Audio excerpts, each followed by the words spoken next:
Building growth. For economies that seek to reboot in the wake of a crisis, infrastructure projects are firmly in the frame, but governments should choose carefully for maximum impact. By Cameron Cooper. A shutdown of the Sydney Harbour Tunnel for maintenance works normally sends congestion-weary motorists into a spin. However, EY Oceania's chief economist, Joe Masters, thinks such projects are crucial for long-term economic growth in Australia, New Zealand, Asia, and other markets in the aftermath of a crisis.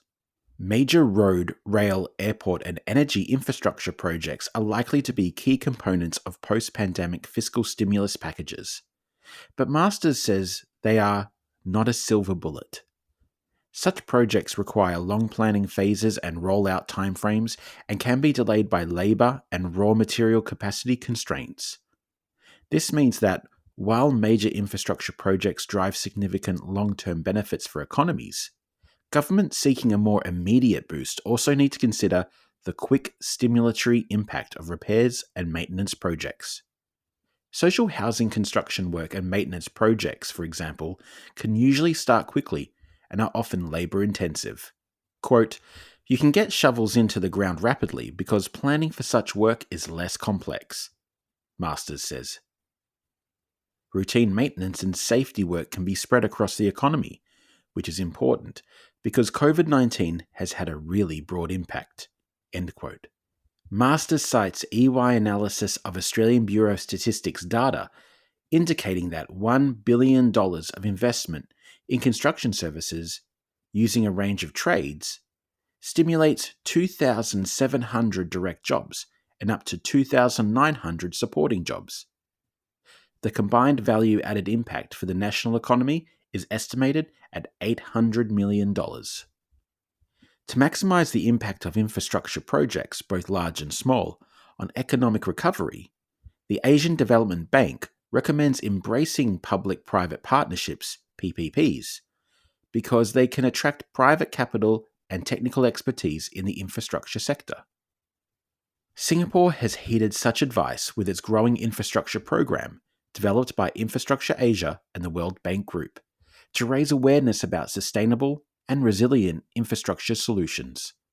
The program will train regional government officials involved in project preparation. Part of the plan is also to create a regulatory environment that is also friendly towards PPPs, and with the first stage of the initiative to focus on clean energy. In Malaysia, Prolintas Group CEO Dato Muhammad Azlan Abdallah FCPA is confident that large infrastructure projects will have a significant stimulus effect for the region, noting that they have long been one of the main catalysts for economic growth, especially in developing countries. Prolintas is one of Malaysia's premier highway builders and operators. Azlan says 6 new urban highways are under construction in Malaysia, while the Mass Rapid Transit 2, the Light Rail Transit 3, and the East Coast Rail Link are contributing to jobs growth and economic activity. Quote, "There are other infrastructure projects being proposed or to be revived subject to the feasibility and viability of each proposal," he says. The impact of these projects is, quote, "very evident," end quote, suggesting they will drive development in townships and boost supply chain construction activities and employment. After the COVID-19 pandemic initially caused some infrastructure projects to stall, Azlan says Malaysian authorities stepped in to give the green light for projects to proceed under strict safety rules. These actions were aimed at promoting a relatively fast rebound from the pandemic.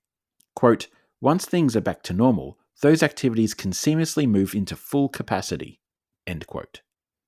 Given the slowdown during the peak of the outbreak, some repair and maintenance works have been reassessed, but he expects them to resume quickly after the worst of the pandemic is over. In the Asia-Pacific region, CPA Australia's pre-budget submission on the Australian Government's 2020-2021 budget echoes EY's support for more public spending on repairs, maintenance, and preservation works of public infrastructure to stimulate the national economy. Preference should be given to awarding contracts to local trades business, the submission says. Quote, "Such projects are also less prone to the capacity constraints of larger projects and can be deployed quickly in areas impacted by recent bushfires and drought," end quote, it says in the submission. From the construction of the Sydney Harbour Bridge in the 1920s and 30s, to the development of the Snowy Mountains hydroelectric scheme from 1949 to 1974, Australian governments have, on key occasions, turned to bold infrastructure projects to boost the economy and create jobs. In June, the Australian government announced plans to speed up the approval process for 15 major projects, including the $10 billion Inland Rail project from Melbourne to Brisbane, a second underwater power cable to Tasmania, and the expansion of the Olympic Dam in South Australia. Prime Minister Scott Morrison commented in June this year that the move will support, quote, over 66,000 direct and indirect jobs. Under our new approach, the investment and most importantly these jobs will be brought into market earlier by targeting a 50% reduction in Commonwealth assessment and approval times for major projects, from an average of 3.5 years to 21 months. End quote. Big or small, the Infrastructure Sustainability Council of Australia, ISCA, wants the rulebook to be run over any potential projects. The ISCA's IS rating scheme shows that infrastructure projects that meet social, environmental, governance, and cultural outcomes deliver up to $2.40 in benefit for every $1 spent. Quote, when you're investing dollars in public benefit, there needs to be public good developed as well as economic benefits, says Ainsley Simpson, ISCA's CEO. She says taking such an approach to infrastructure projects trains people to think more strategically about the life cycle of assets. This, in turn, enhances procurement and supply chain efficiencies.